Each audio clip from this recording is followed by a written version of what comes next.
राम राम हरे हरे, हरे कृष्ण कृष्ण कृष्ण हरे हरे, हरे राम राम राम हरे हरे, हरे कृष्ण कृष्ण कृष्ण हरे हरे, हरे राम राम राम हरे हरे, हरे कृष्ण कृष्ण कृष्ण हरे हरे, हरे राम राम हरे हरे, हरे कृष्ण कृष्ण कृष्ण हरे हरे, हरे राम राम हरे हरे, हरे कृष्ण कृष्ण कृष्ण हरे हरे, हरे राम राम हरे हरे, हरे कृष्ण कृष्ण कृष्ण हरे हरे, हरे राम राम हरे हरे, हरे कृष्ण कृष्ण कृष्ण हरे हरे, हरे राम राम हरे हरे, हरे कृष्ण कृष्ण कृष्ण हरे हरे, हरे राम राम हरे हरे, हरे कृष्ण कृष्ण कृष्ण हरे हरे, हरे राम राम हरे हरे, हरे कृष्ण कृष्ण कृष्ण हरे हरे, हरे राम राम हरे हरे, हरे कृष्ण कृष्ण कृष्ण हरे हरे, हरे राम राम हरे हरे, हरे कृष्ण कृष्ण कृष्ण हरे हरे, हरे राम राम हरे हरे, हरे कृष्ण कृष्ण कृष्ण हरे हरे, पुंडलिक वरदा विठ्ठल श्री ज्ञानदेव तुकाराम पंढरीनाथ भगवान की जय, माऊली ज्ञानेश्वर महाराज की जय, जगद्गुरु संत तुकाराम महाराज की जय, शांती ब्रह्म एकनाथ महाराज की जय, सचितानंद श्रीपाद बाबा की जय, सचितानंद रामदास बाबा की जय, अवधूत चिंतन गुरुदेव दत्त गोपाल कृष्ण भगवान की जय, बोलोरे बाई सब संतन की जय, गणपती बाप्पा मोरया. जे बहुता एका अवांतरू अहंकाराचा भूत संचारू, मनोनी पडिला विसरू आत्मबोधाचा, ते वेळी नियमाचे वस्त्र नाठवे, पुढील अधोगतीची लाज नेनवे, आणि करिता ती जे न करावे वेदू म्हणे.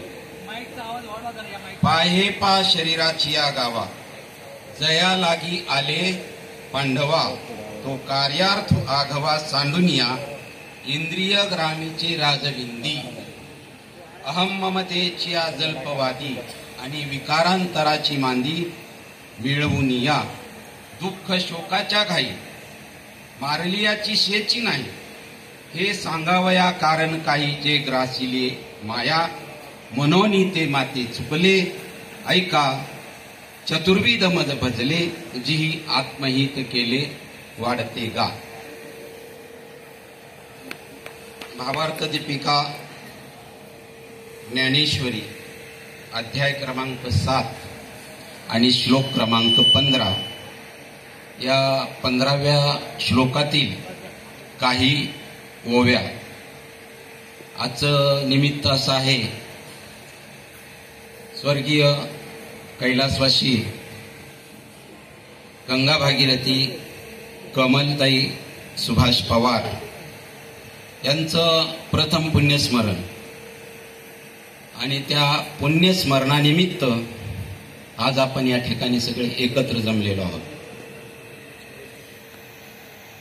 या कार्यक्रमाचं नियोजन स्वर्गीय कमलताई सुभाष पवार यांचे सुपुत्र महेश सुभाष पवार, तसेच सुकन्या स्वातीताई आणि 2 दीप यांच्या माध्यमातून 1 वर्षापूर्वी या कुटुंबातून कमलताईंनी या इहलोकाची यात्रा संपवून अनंतामध्ये लीन झाल्या, आणि त्या घटनेला आज 1 वर्ष पूर्ण होत आहे. आणि त्या निमित्तानं आजची ही प्रवचन सेवा ज्यांच्या माध्यमातून आली की आमचे परममित्र हरिभक्त परायण संदीप महाराज नवले, त्यांचं मी प्रथम आभार मानतो. मला तुमच्यासारख्या संत सज्जनांची, ज्ञानीजन गुणीजन, सर्व क्षेत्रातील मान्यवर मंडळी यांची आणि स्वर्गीय कमलताई सुभाष पवार यांची सेवा करण्याची संधी दिली म्हणून मी तुम्हा सर्वांचं आभार मानतो. पहा, या मृत्यूलोकामध्ये जे जे आकार धारण करतात त्यांना एक दिवस जावंच लागतं. साधू संत सांगतात, येथे नाही गुरु आले अवतार. राम कृष्णादी अवतार सुद्धा या ठिकाणी देह धारण करून आलेले अमरत्वाचा पट्टा घेऊन कोणी येत नाही. कारण याचं नावच मृत्यूलोक आहे. इथं आलेल्या प्रत्येकाला मरण हे निश्चित आहे. परंतु साधू संतांना एक नवल वाटतं. आमचे समर्थ रामदास स्वामी म्हणतात, मरे एक त्याचा तुझा शोक वाहे, आणि अकस्मात तोही पुढे जात आहे. एक पाहता ती एकाची दहने, सावध त्या गुणे कार्य होना. का आपण सावध होत नाही? या मृत्यू लोकामध्ये एकच गोष्ट निर्विवाद सत्य आहे. निर्विवाद सत्य, बाकी सगळं खोटं आहे. व्यावहारिक दृष्टीने आपल्याला खरं वाटतंय, परंतु आध्यात्मिक दृष्टीने जर विचार केला तर सगळं काही खोटं आहे. या मृत्यू लोकांमध्ये एकच गोष्ट जी सत्य आहे आणि ती म्हणजे मरण. प्रत्येकाला एक दिवस जायचंच आहे. परंतु माऊली म्हणतात, आहा कटकटा ओखटे ये मृत्यू लोकीचे उपराटे. काय उपराट आहे? प्रत्येक जण जाणार आहे, निश्चित नाही कधी जाईल, पुढचा श्वास घेतोय की नाही याची गॅरंटी नाही. तरी सुद्धा हा माणूस जसं काय अमरत्वाचा पट्टा घेऊन आलाय असा नांदतो म्हणले या मृत्यू लोकामध्ये.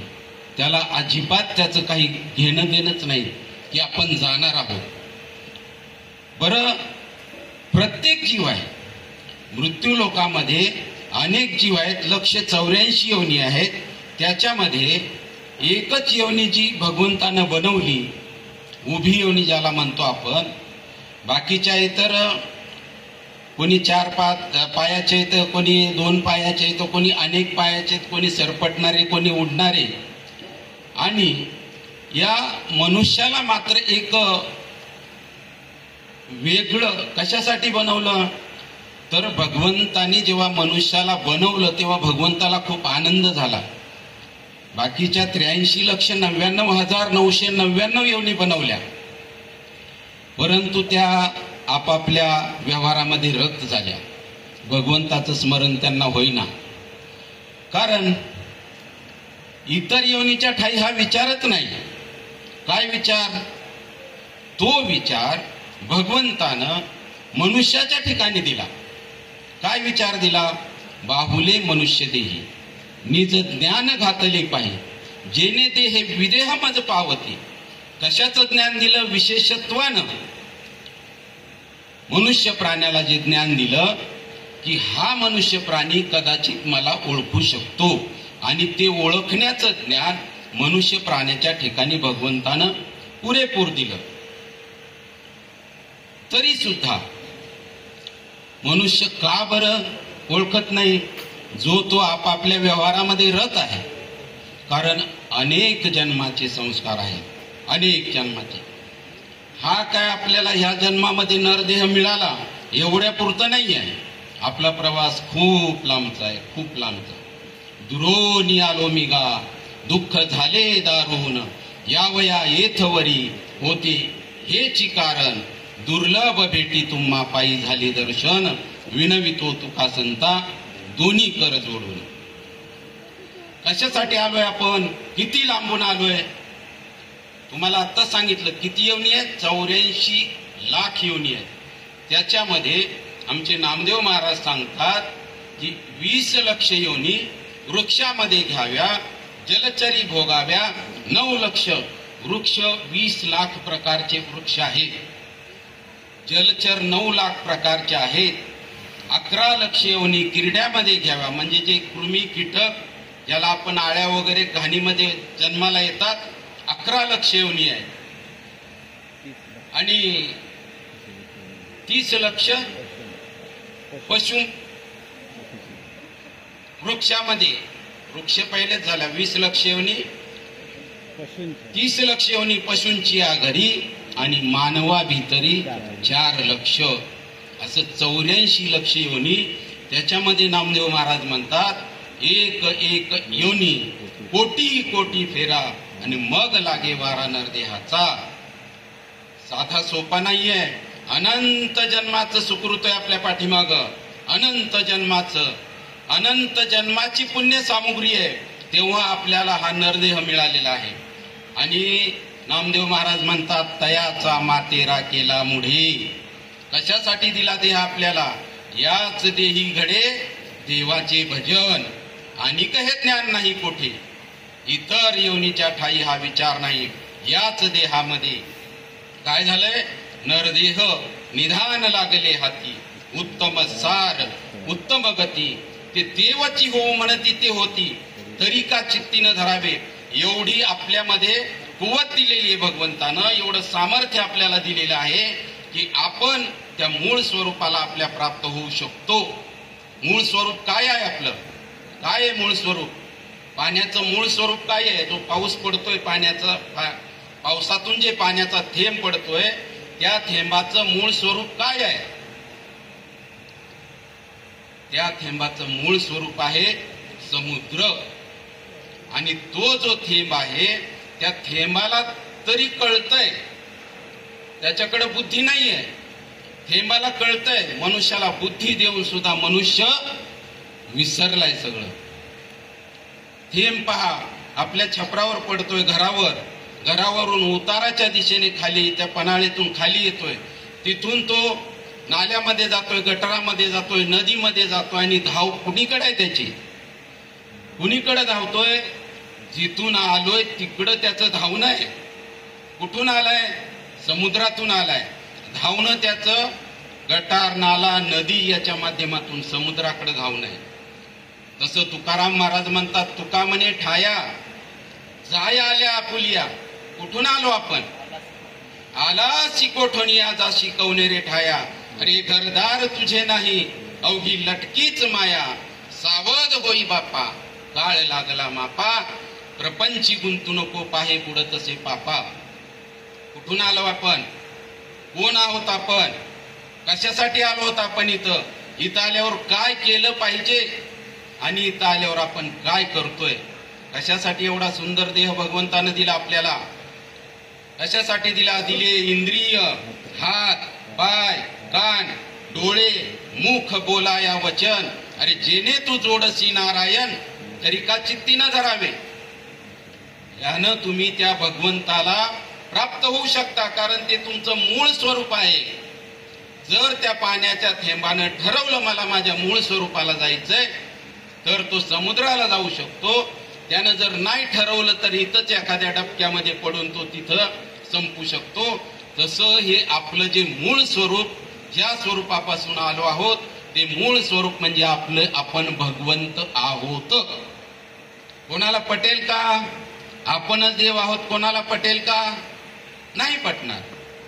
कारण अनादि संसार मालेच्या ठाई नित्य विषय भोगिले पाही. ते ठसावले चित्ताच्या ठाई वारंवार देही भोगता. अनेक जन्माचं आपल्या ठिकाणी ते संस्कार झालेले. झाड, झुडप, कृमी, कीटक, पशु, पक्षी एवढ्या योनी फिरून आलेलो आहोत आपण. एवढी फिरून आलेलो. आणि त्या अनंत जन्माचे जी भोग विलासाची ठसले आपल्या चित्तामध्ये, भोग विलास ते सुटत नाही. म्हणून आपल्याला विसर पडलाय. कशात? म्हणून विषय ओढी बोलले जीव, कोण करील त्यांची कीव. नुपजे नारायणी भाव, पावनी ठाव नरदेह. नरदेह पावला तरी सुद्धा तुम्हाला भगवंताची आवड निर्माण होत नाही. का होत नाही? कारण आपली धाव कुणीकडे धावणच नाही. आपल्याला आपलं स्वरूपच कळत नाही. आपण कोण आहोत आपण? हा देह म्हणजे मी आहे का? देह म्हणजे मी आहे का? नाही. तुम्ही पण स्वतः कबूल करता हा देह म्हणजे मी नाही. तुमच्या हाताला जर एखादी जखम झाली ना, तुम्ही डॉक्टरकडे जाता का नाही? डॉक्टर त्याच्यावर काहीतरी औषध वगैरे करून पट्टी बांधून घरी पाठवतो. परंतु योगायोग असा होतो ते औषध लागू पडत नाही आणि त्या बोटामध्ये पॉइझन होतं. मग दुसऱ्यांदा जेव्हा तुम्ही डॉक्टरकडे जाता तेव्हा डॉक्टर म्हणतो याच्यामध्ये पॉइझन झालेलं आहे, हे पॉइझन तुमच्या शरीरामध्ये जाऊ शकतं. मग काय करावं लागेल? हे तुमचं बोट काढावं लागेल. काय करावं लागेल? बोट काढावं लागेल. मग आपण काय म्हणतो त्यांना? डॉक्टर साहेब काही करा, माझं बोट काढा, पण मी वाचलो पाहिजे. माझं बोट म्हणजे मी नाही हे तुम्ही कबूल करताय. पॉइझन वर चढलं आणखी. डॉक्टर म्हणतो हात काढावा लागेल. माझा हात काढला तरी चालेल, पण मी वाचलो पाहिजे. हा मी म्हणणारा कोण आहे? जर हात पाय हे जे इंद्रिय याला आपण मी म्हणत असो तर आपण स्वतः कबूल करत आहोत की माझा हात काढला तरी चालेल. म्हणजे माझं आणि मी याच्यामध्ये फरक आहे. माझं म्हणणारा वेगळा आहे आणि जो म्हणतोय तो वेगळा आहे. जे माझं आहे ते वेगळं आहे आणि जो माझं म्हणतोय तो वेगळा आहे. आणि तो मी म्हणजे तो भगवंत आहे, ते सत्य स्वरूप आहे. एरवी सर्वांच्या हृदयदेशी मी अमुक आहे ऐशी, जी बुद्धी स्फुरे अहर्निशी ते वस्तुगामी. सगळ्यांच्या हृदयामध्ये जे मी मी मी मी जे स्फुरण चाललंय ना, हा मी म्हणजे देह नाहीये.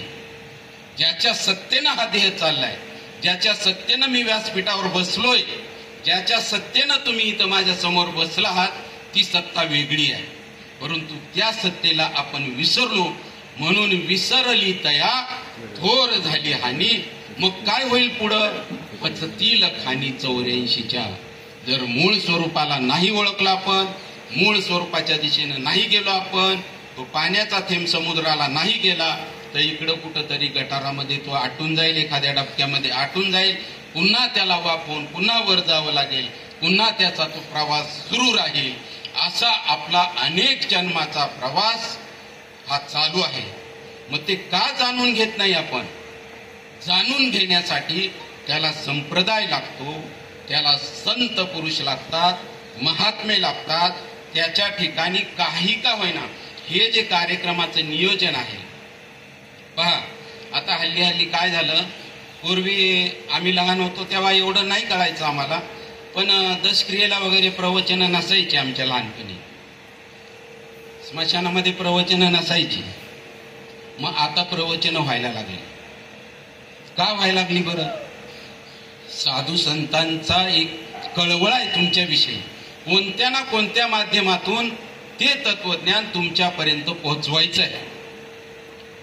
का बरं स्मशानामध्ये प्रवचनं सुरू केली?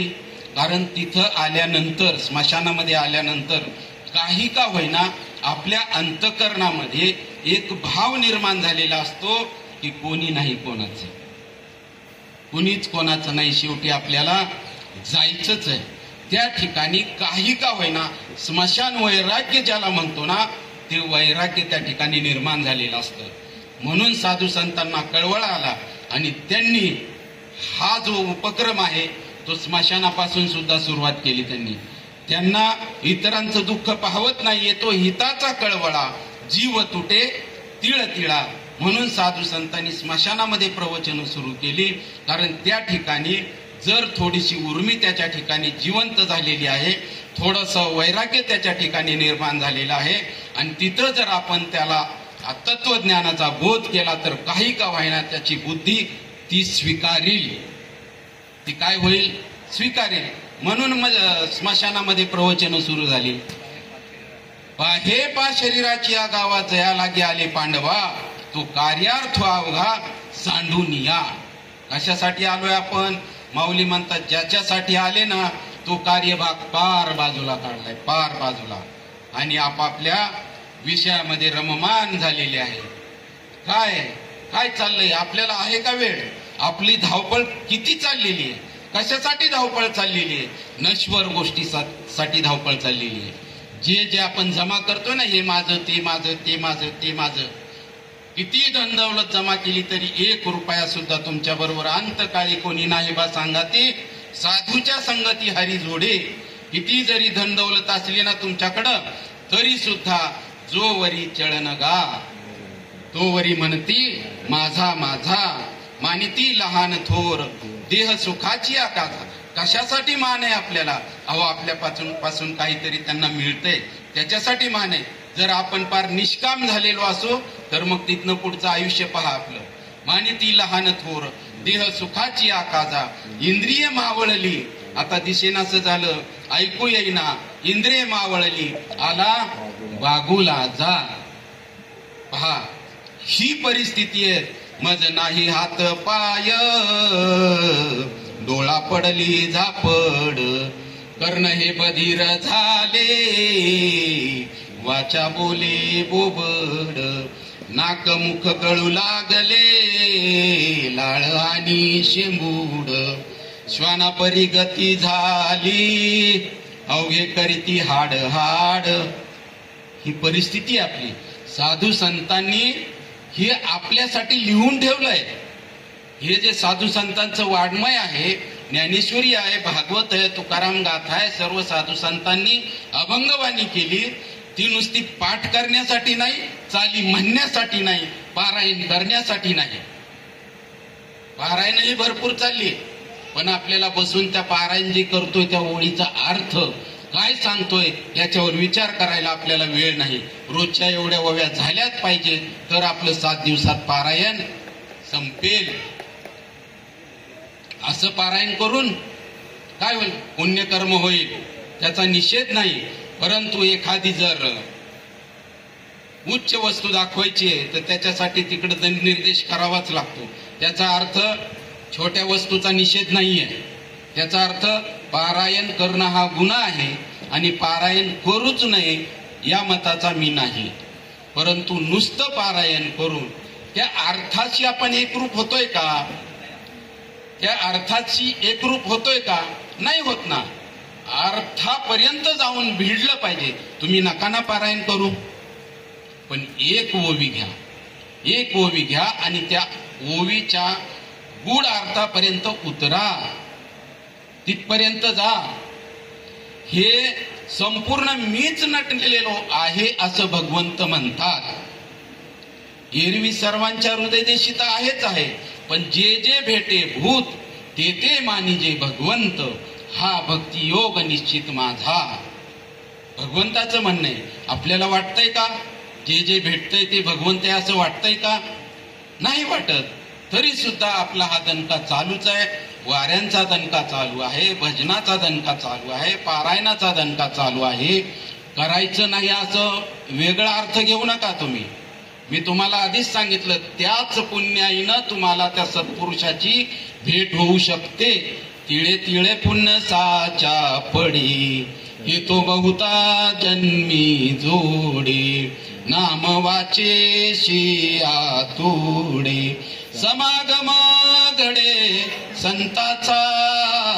यानं काय होणार आहे? तीळ तीळ तीळ तीळ पुण्य जेव्हा एकत्र होईल तेव्हा ते साधू आपल्याला शोधत येतील आणि आपणही शोध घ्यायचा आहे त्याचा. जर आपल्या अंतःकरणामध्ये एवढी तळमळ असेल, तळमळ किती पाहिजे? तुकाराम महाराजांचा एक अभंग आहे, कन्या सासुऱ्याशी जाय मागे परतोनी पाहे, तैसे झाले माझ्या जीवा केव्हा भेटशी केशवा. लहान त्या ताईचं लग्न झालं, पहिल्यांदा माहेरी चालली आहे आणि गाडीमध्ये जरी बसली, पूर्वी बैलगाड्या असायच्या, बैलगाडीमध्ये बसून निघाली का ती बैलगाडी जोपर्यंत आपले घर दारातले जे दिसतायत ना तिथपर्यंत ती नवरी मुलगी तिचं लक्ष पुढं नसायचं, मागं असायचं. कोणाकडं? माहेराकडं. आता मी कधी इथं येईल? तसं वैराग्य आपल्या ठिकाणी निर्माण झालंय का की मी कधी माझ्या स्वरूपाला प्राप्त होईल? देव कोण आहे त्या देवाची आणि माझी कधी भेट होईल? बरं तसंही नाही. तुकाराम महाराज म्हणतात तेही वैराग्य थोडं कमी पडेल. मग ते म्हणतात की चुकलिया माय बाळ हुरुहुरू पाहे, तैसे झाले माझ्या जीवा. एखाद्या यात्रेमध्ये गेलो आपण 2 वर्षाचं मूल घेऊन, बोटाला धरून चाललोय, काही गोंधळ झाला, मूल एकीकडं आई एकीकडं, आणि त्या मुलाची आणि त्या आईच्या अंतःकरणाची जी स्थिती असते तेवढी स्थिती आपली कधी झाली आहे का? त्या मुलाला जेवढी अंतःकरणामध्ये ओढ आहे माझी आई, आणि त्या आईला जेवढी अंतःकरणात ओढ आहे माझं बाळ, तेवढी अंतःकरणामध्ये आपल्या तळमळ झाली पाहिजे. गाय चरायला जाते रानामध्ये, आणि संध्याकाळच्या वेळेला तो गुराखी किती जरी अगं गवळी हो म्हटला ना, तरी सुद्धा ती गवळी माग बघत नाही. कारण तिचं जे तहानं पाडस आहे ना, ते गोठ्यामध्ये भुकेलं असतंय, ते तिला तिथं कळतं. आणि मग तिचं धावणं जसं आहे त्या वासराकडं, तसं या वासराचं धावणं त्या आईकडं असलं पाहिजे, त्या गायीकडं असलं पाहिजे, त्या भगवंताकडं असलं पाहिजे.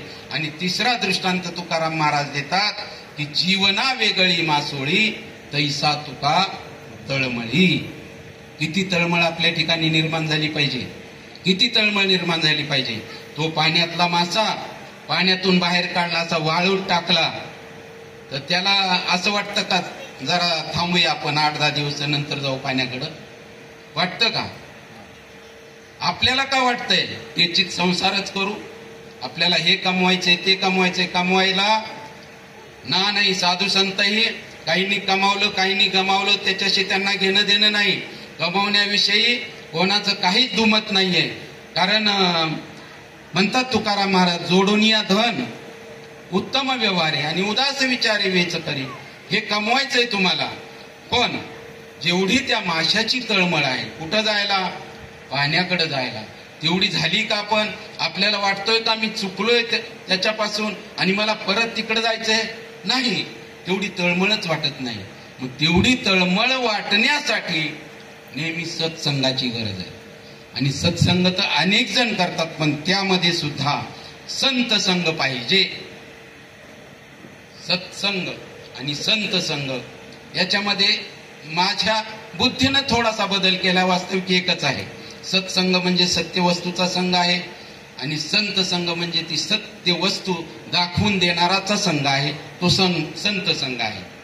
मग संत संघ पाहिजे.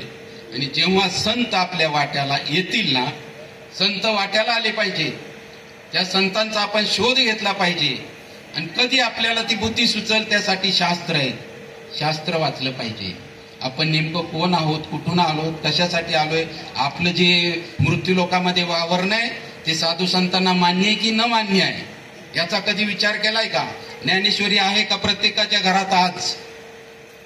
आज मी तिला सांगतो, हा 25,000चा मोबाईल, घरामध्ये 5 मेंबर असतील 6 मेंबर असतील, प्रत्येकाकडे 25,000चा मोबाईल आहे, परंतु 400 रुपयाची ज्ञानेश्वरी घरात कोणी ठेवायला तयार नाही. कशी भगवंताची प्राप्ती होईल तुम्हाला? कशी भगवंताची प्राप्ती होईल? आणि जर भगवंताची प्राप्ती करून घ्यायची असेल तर ती तळमळ आपल्या अंतःकरणामध्ये राहिली पाहिजे, निर्माण झाली पाहिजे. काही मी उद्धार पावे, काही कृपा करील नारायण, ऐसे तुम्ही सांगा संतजन, करा समाधान चित्त माझे. म्हणून संताचा शोध आहे. कोण सांगणार आहे? ऐसे तुम्ही सांगा संतजन, तुम्ही सांगा. मी अज्ञान आहे, मी तो अल्पमतीहीन, काय वर्णू तुमचे गुण, उदकी तारिले पाषाण हे महिमान नामाचे, नामाच्या बळानं ते महिमान कळू शकतं. आणि ते नाम म्हणजे साधू संतांकडे आहे, ते नाम साधू संतांकडे. म्हणून त्या साधू संतांची भेट झाली पाहिजे. त्या खरा साधू ओळखता आला पाहिजे, खरा संत ओळखता आला पाहिजे. खरा संत कोणाला म्हणतात? जो जाणेल भगवंत तया नाव बोली जे संत, जो शाश्वत आणि अशाश्वत याचा निवाडा करी. कोणाला शरण गेलोय आपण? सांगितलंय का आपल्याला शाश्वत काय आणि अशाश्वत काय? काय जमा करायचं, काय सोडायचं सांगितलंय का आपल्याला? आपल्या बरोबर कोणतं धन येणार आहे हे सांगितलंय का? जर सांगितलं असेल तर तो संत आहे. आणि ते धन कसं कमवायचं, कशाच्या माध्यमातून कमवायचं, ते धन म्हणजे परमार्थ महाधन जोडी देवाचे चरण. त्या देवाच्या चरणापर्यंत घेऊन जाणार जे धन आहे ते धन जो साधू आपल्याला दाखवून देतो, ज्या साधनेने ते मिळतं, त्या साधनेला नाम साधना म्हणतात. त्याला काय म्हणतात? नाम साधना म्हणतात. आता भरपूर गोंधळ आहे ओ परमार्थामध्ये. मी तर म्हणे राजकारणामध्ये गोंधळ कमी आहे, राजकारणामध्ये गोंधळ कमी आहे, पण परमार्थामध्ये एवढा गोंधळ वाढलाय विचारू नका. अनेक पंथ, अनेक संप्रदाय, अनेक मत, अनेक साधना. मला त्याच्याविषयी काय बोलायचं नाही, जो तो भगवंताविषयीच करतोय. परंतु हरिप्राप्तीशी उपाय धरावे संतांचे ते पाय. संत म्हणजे कोण? कोण संत? संताचे ते आप्त नव्हती संत. आपण कोणाला संत म्हणतोय? आपला पाहण्याचा दृष्टिकोन. संत म्हणजे ज्याच्या मागं पुढं लावा जमा आहे, 5-25 लोक आहेत, आजी आजी चालू आहे, मोठ्या गाडीतून येतो, मिरवणुका निघतात, आपली बुद्धी त्याला संत म्हणते. पण संत असे नसतात. बरं त्याच्यातही एखादा संत नसेल असं मी म्हणत नाही.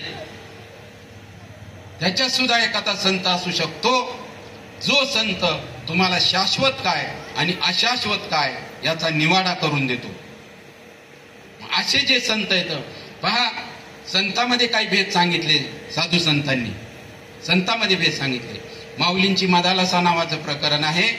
त्याच्यामध्ये जन्माला येण्या अगोदर, जन्माला आल्याबरोबर त्या बाळाला ती माऊली मदालसा नावाची आई उपदेश करते.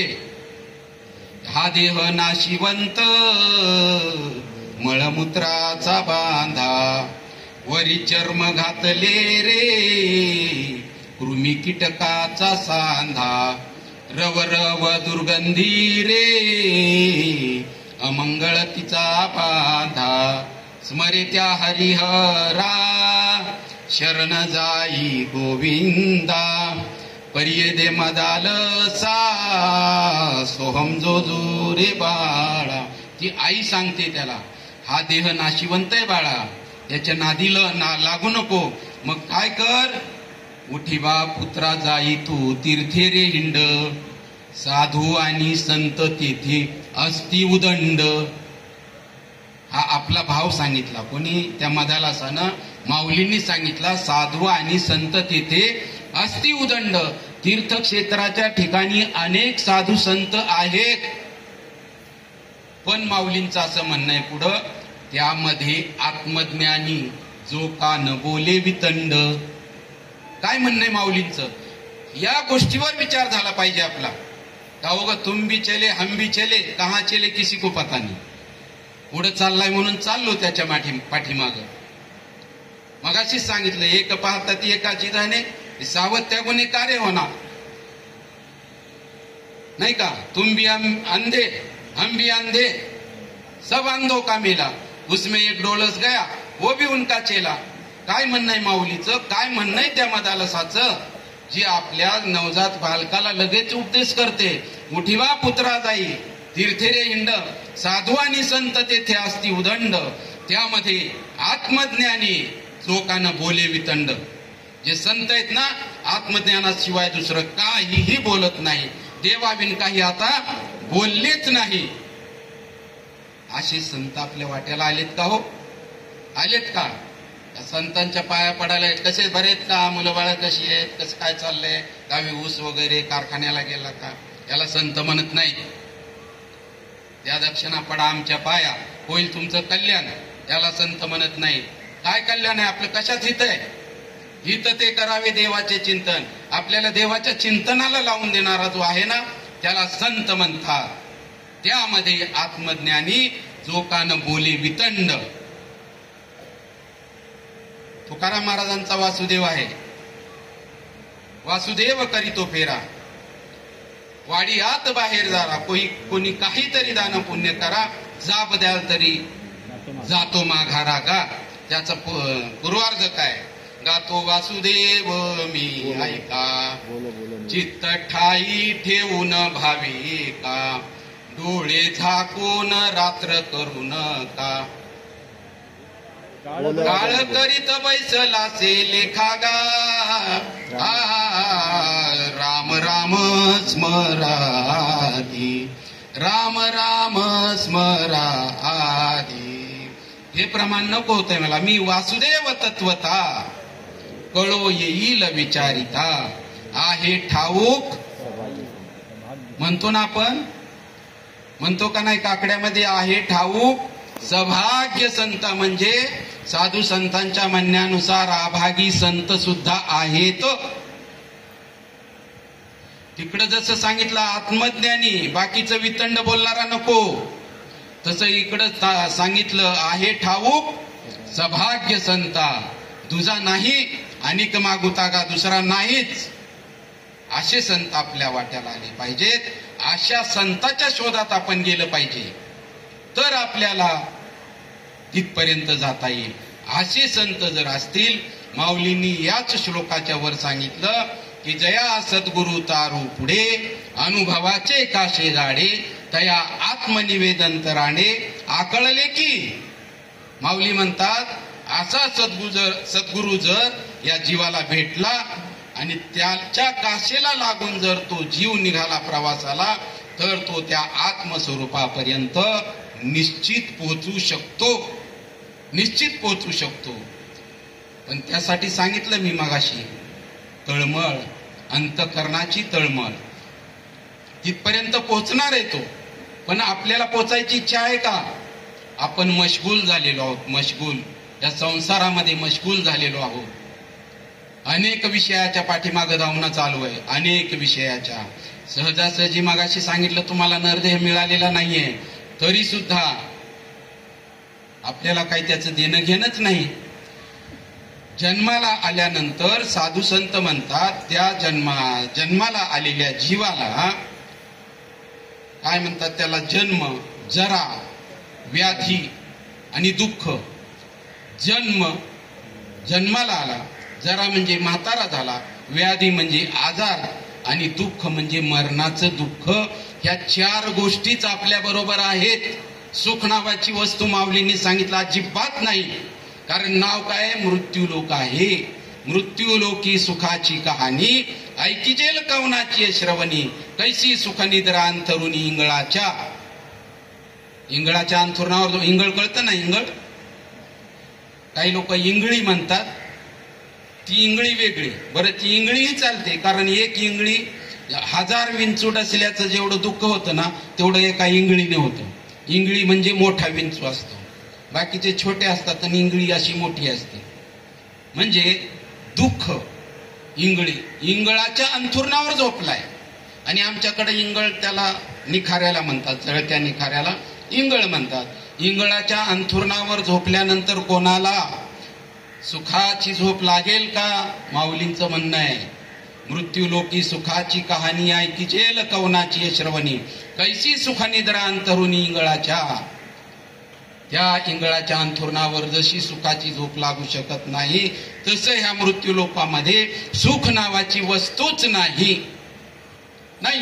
व्यावहारिक सुख तुम्हाला मिळेल, व्यावहारिक सुख मिळू शकतं, परंतु ज्याला सुख म्हणतात, सुख कशाला म्हणतात? माऊलीचंच म्हणणं आहे किंबहुना सोय जीव आत्मयाशी लाहे आणि तेथे जे होय तया नाव सुख. ऐसी न जोडता अवस्था, मग ती जी जे सर्वथा ते दुःखच असं त्याला माऊली म्हणतात. ही अवस्था जोपर्यंत जोडली जात नाही, कोणती अवस्था? या जीवाची त्या आत्म्याशी जोपर्यंत भेट होत नाही, तोपर्यंत मी सुखी झालो हे म्हणणं म्हणजे झोपेमध्ये बरळणं आहे. झोपेमध्ये बरळ नाही. आणि सगळे आता मी तुम्हाला विचारतो, आपण झोपेत का जागे आहोत? माझा प्रश्न आहे तुम्हाला. आपण आता सध्या झोपलेलो आहोत का जागे आहोत? साधू संतांचं म्हणणं आहे आता सध्या या व्यावहारिक जगतामध्ये आपण झोपलेलो आहोत. गाढ झोप लागलेली आपल्याला, गाढ झोप. सगळे झोपलेले आहेत इथून तिथून, साधू संत सोडून. बोल बोलणे बोले जागे बाहेर, या जगतामध्ये जागे आहोत.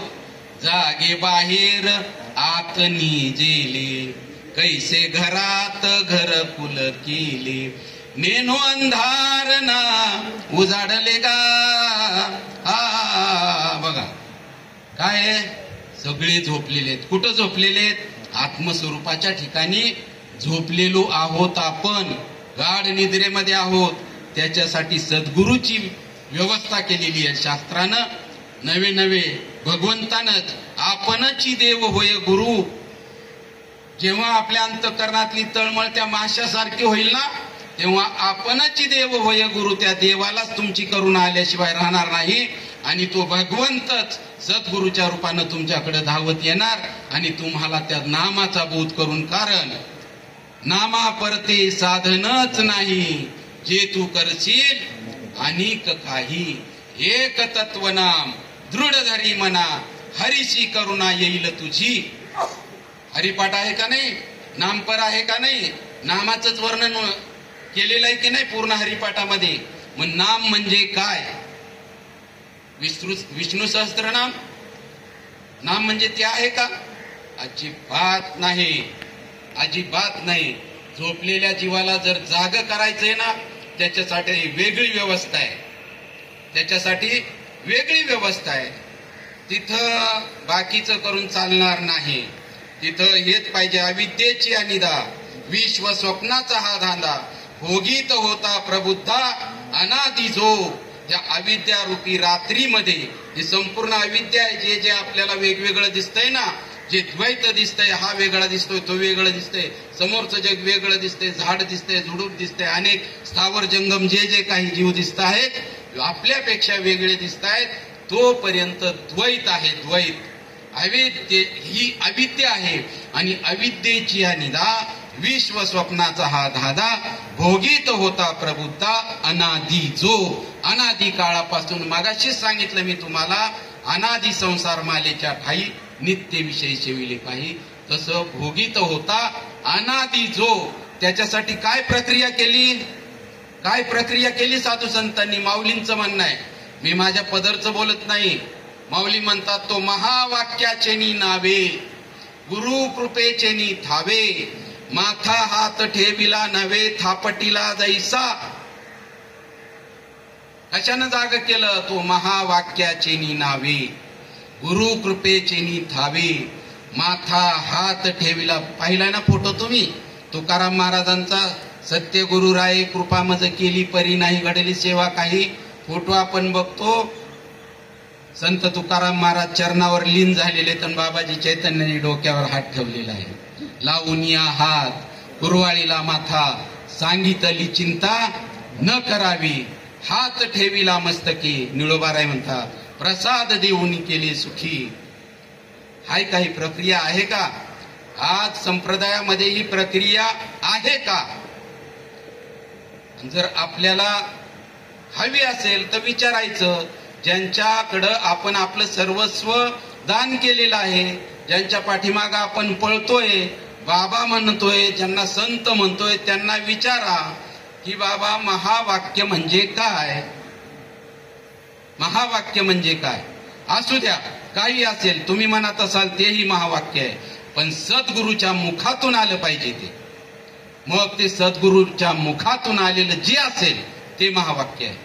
वास्तविक माऊली त्याला दुजोरा देत नाहीत, पण मी म्हणतो, कारण सद्गुरूलाही कोणी कमी लेखू नये. सद्गुरू जे सांगतील त्यासाठी एक मी दृष्टांत सांगतो. एका ठिकाणी श्रीमद भागवताची कथा चालू होती. एक महाशय भागवताचार्य भागवत सांगत होते आणि बाजूच्या गावातून एक भोळा माणूस आपला भागवत ऐकायला येत होता. तर रोज भागवत ऐकायचा आणि गावाच्या मध्ये नदी होती आणि तो जायचा पलीकडं. पावसाळ्याचे दिवस होते, पूर यायचा नदीला, तरी तो निघून जायचा. असे 7 दिवस झाले. त्या बाबाला तो शरण गेला. पहिल्या दिवशी आल्या आल्या, बाबा मला काहीतरी सांगा ना, उद्धाराचं साधन सांगा ना, काहीतरी. आपण येडे म्हणतो यांना, येडे म्हणतो, वास्तविक ते शहाणे असतात. वेडे तर आपण झालोय, आपण वेडे झालोय याच्यामध्ये गुंतून. किती जन्म झाला फेरा गणित नाही का जातारा, पडलो आवर्ती भोवरा, नाही का? भोवऱ्यामध्ये गुरफटलोय आपण. आपण आपल्याला स्वतःला शहाणं समजतो, पण ज्याला अंतःकरणातून तळमळ आहे, बाबा सांगा ना मला, कशानं भेटल? भागवताचार्य महाशय जरा होते, ते म्हणले तिकडे नाही, पण बाबा मला सांगा ना, भगवंताचं नाम सांगा. जा जा कांदा भाकर म्हण, कांदा भाकर जा. अंतकरणाची भूमिका त्या सद्गुरूपेक्षा आपली दृढ झाली पाहिजे, सद्गुरूपेक्षा आपली दृढ झाली पाहिजे. मग त्या भोळ्या माणसानं त्याचा जप सुरू केला. कशाचा? कांदा भाकर, कांदा भाकर, कांदा भाकर. जपावर जाऊ नका, त्याचा अंतकरणाचा भाव काय झाला त्या भावावर जायचं आपल्याला. तो भाव आपल्याला झाला पाहिजे. पहा, त्या दृष्टांतात एक दृष्टांत सांगतो तुम्हाला. नारद मुनीची स्वारी मृत्यूलोकामध्ये आली. एका वनातून फिरत असताना नारायण नारायण भजन करत करत एका झाडाखाली एक तपस्वी महात्मा ध्यानस्थ बसलेले होते. भगवंताचं नामचिंतन चालू होतं आणि नारायण नारायण हा ध्वनी ऐकल्यानंतर ते उठले आणि नारद मुनींना म्हटले, शरण गेले. म्हणले, भगवंत तुम्ही तिन्ही लोकांमध्ये तुमचं येणं जाणं चालू आहे. मी अनेक वर्ष झालो या चिंचेच्या झाडाखाली इथं ध्यानस्थ बसलेलो आहे, त्या भगवंताचं नित्य साधन करतोय, नामचिंतन चालू आहे. तुम्ही जर जाता वैकुंठात गेल्यानंतर जरा भगवंताला विचारता का, मला कधी भेट देणार तो, मी त्याची साधना करतोय. तो म्हटले, ठीक आहे, मी आता गेल्यानंतर विचारतो. मग जेव्हा ते वैकुंठामध्ये गेले आणि नारद महर्षींनी ते भगवंतांना विचारलं, देवा, मृत्यूलोकामध्ये एका ठिकाणी एका चिंचेच्या झाडाखाली एक संत महात्मे ध्यानस्थ बसलेले, तुमच्या भेटीची खूप अंतकरणामध्ये तळमळ आहे, तुम्ही कधी भेट द्याल, कधी भेट द्याल? ते भगवंताने सांगितलं, जा त्याला सांगायचं, चिंचेच्या झाडावर जेवढी पानं आहेत त्या चिंचेच्या झाडाचं प्रत्येक पान गळून जेव्हा खाली पडेल तेव्हा मी तुला भेट देईल. मग ते नारद महर्षी पुन्हा आले मृत्यूलोकामध्ये आणि मग पुन्हा त्या महात्म्याची भेट झाली. त्या महात्म्याला सांगितलं की बाबा, भगवंताची माझी भेट झाली. भगवंतानं सांगितलंय की ह्या चिंचेच्या झाडावरची पानं जेव्हा आपोआप संपूर्ण खाली पडतील तेव्हा भगवंत तुला भेट देणार आहे. एवढं म्हटल्याबरोबर तो उठून नाचायला लागला. कोण? तो संत महात्मा. भगवंत मला भेटणार आहे. आणि दुसऱ्या क्षणी भगवंत तिथं हजर झाले. मला सांगायचंय काय, अंतकरणातला भाव. नारद महर्षी म्हणले, लबाडा, आत्ताच आलो मी तुझ्याकडून, मला म्हटला की मी ती चिंचेच्या झाडाची पानं पडल्यानंतर येणार आणि आता लगेच कसा रे आला तू?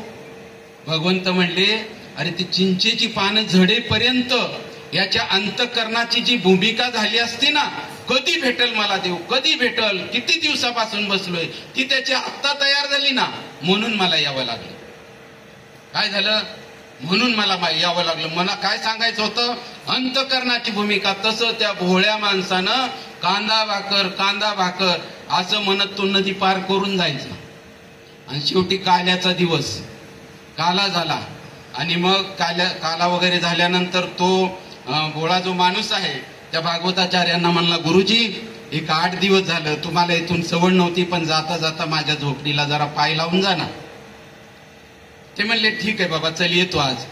तर निघाल्यानंतर त्या नदीला पूर आलेला होता. गुरुजी म्हणले, आता जायचं कसं? ते म्हणलं, गुरुजी तुम्हीच मंत्र दिलाय, त्या मंत्रानं जायचं आपण. म्हणजे कसं? म्हणले, मी रोज तसं जातो, कांदा भाकर म्हणून.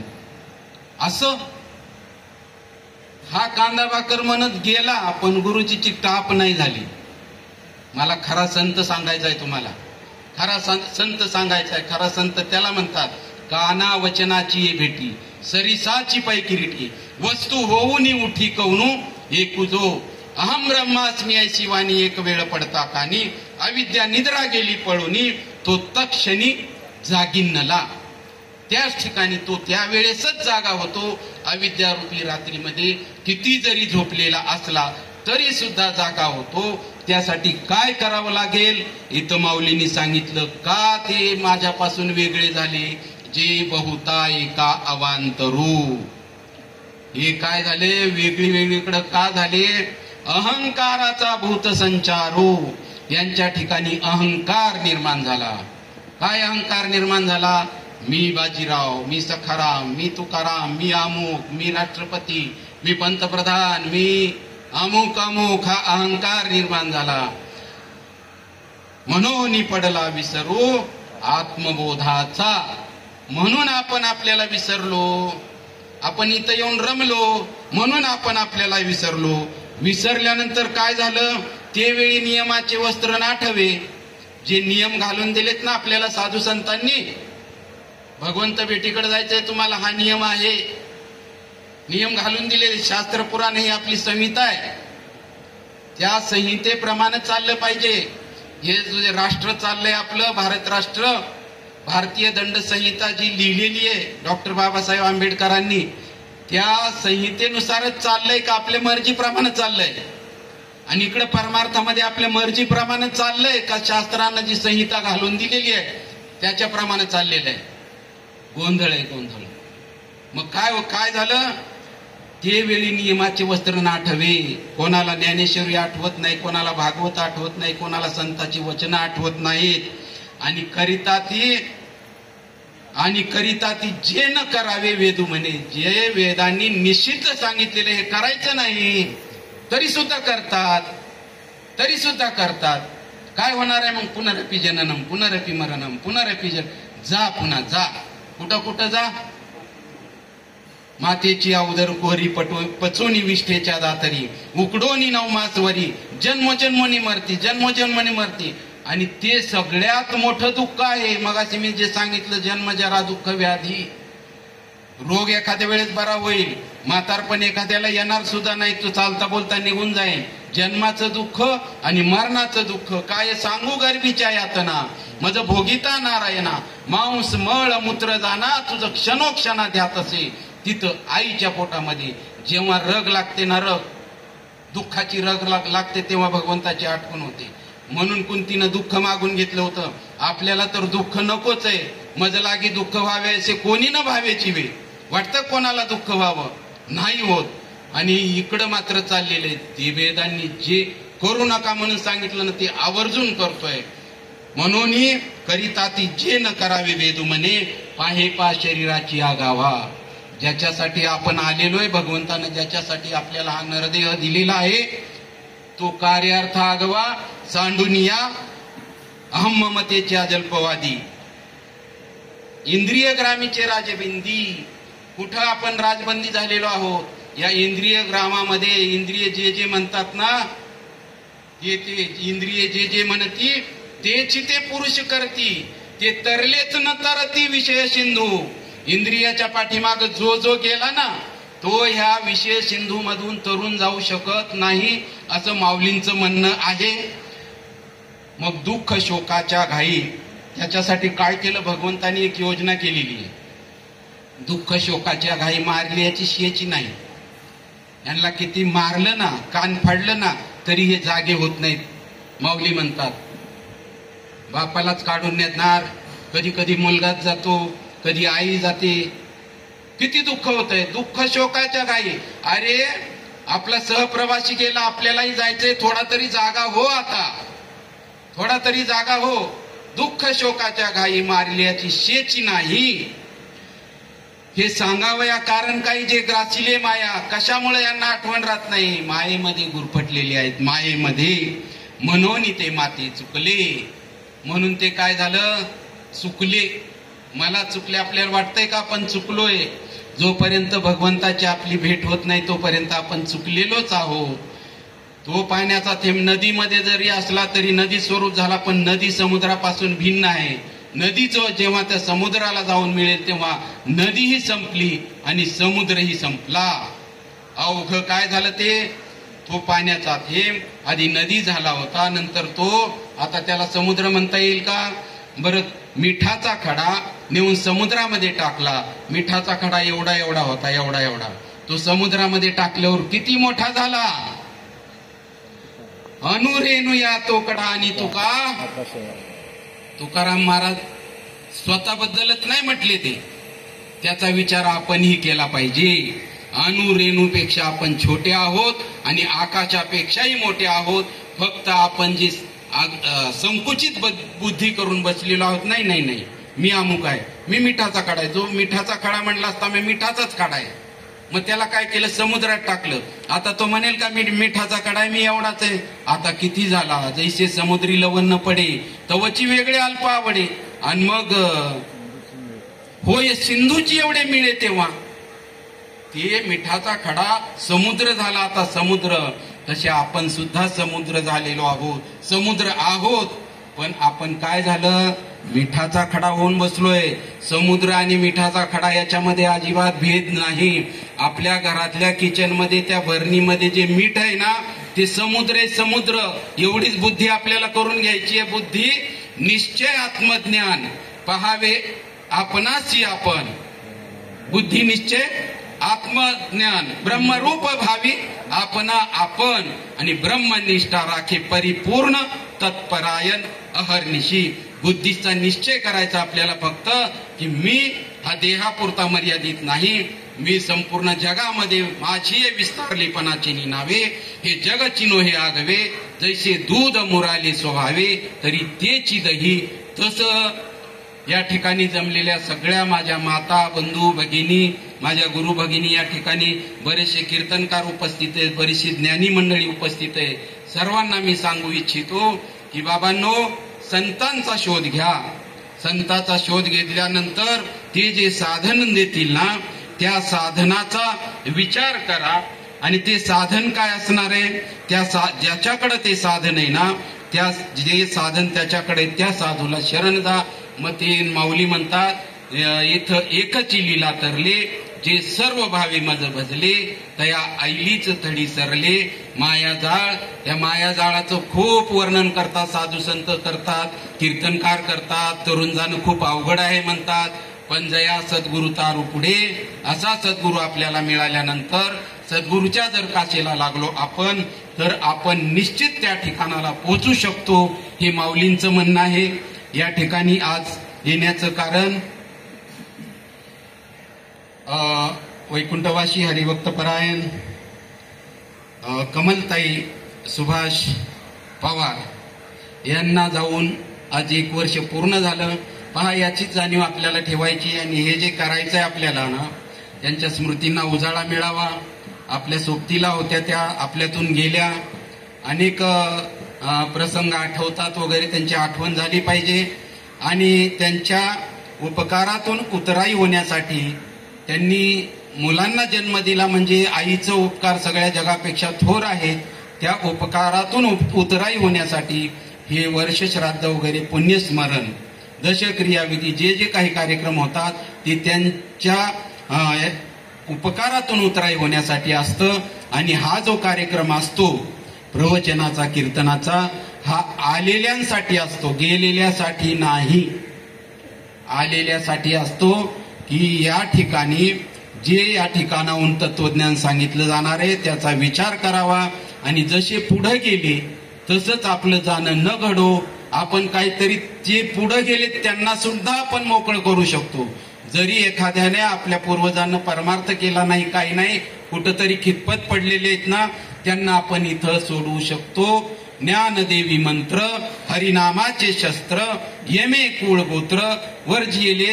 कोणी म्हणतात आपुली आपण करा सोडवण, पण तसं नाहीये. यांनी जर परमार्थ केला, यांनी जर खरं स्वरूप जाणून घेतलं तर यांच्या दोन्ही बाजूच्या कुळाचा उद्धार होतो. आपण जर परमार्थ स्वरूप जाणून घेतलं तर आपल्या मागच्या पिढीचा उद्धार होतो, पुढे येणाऱ्या पिढीचा उद्धार होतो. म्हणून हे या ठिकाणाहून सांगण्याचं कारण आहे. साधू संतांची तळमळ आहे. बुडते हे जनन देखवे डोळा, येतो कळवळा म्हणून या. म्हणून अशा ह्या कार्यक्रमाचं नियोजन आयोजन असतं. आणि या ठिकाणी आल्यानंतर आपल्याला हेच ऐकायचंय आणि त्याप्रमाणे मार्गदर्शन करायचंय. असो, या ठिकाणी 1 तास बोलता बोलता निघून गेलेला आहे. पुढेही बरेचसे काही कार्यक्रम आहे, श्रद्धांजली वगैरे, काही नामजप वगैरे करायचं असं मला कोणीतरी सूचना दिली होती. मी अधिक वेळ न घेता झालेली सेवा मी माझे समर्थ सद्गुरू सच्चिदानंद श्रीपाद बाबा, रामदास बाबा यांच्याकडून मला त्या आत्मज्ञानाचा, तत्वज्ञानाचा बोध झाला. ते माझे हृदयस्थ सद्गुरू हरिभक्तपरायण भागवताचार्य पोपट बाबा चकवे, आणि ज्यांच्या मार्गदर्शनाखाली मी वाटचाल करतो आहे असे जे मार्गदर्शक माझ्या हाताला धरून शिकवणारे हरिभक्तपरायण ज्ञानेश्वरी निरूपणाचार्य संपत महाराज हांडे यांच्या चरणी, आणि या ठिकाणी जमलेले तुम्ही सर्व ज्ञानीजन, गुणीजन, सिद्ध महापुरुष या ठिकाणी आलेले आहेत, त्यांच्याही चरणी मी सेवा समर्पित करतो. आणि ज्यांच्या निमित्तानं हा कार्यक्रम होता स्वर्गीय कमलताई सुभाष पवार यांच्या चरणावर सेवा सुपूर्द करून या ठिकाणी सेवेला पूर्णविराम देतो. पुंडलिक वरदा हरी विठ्ठल श्री ज्ञानदेव तुकाराम पंढरीनाथ भगवान की जय.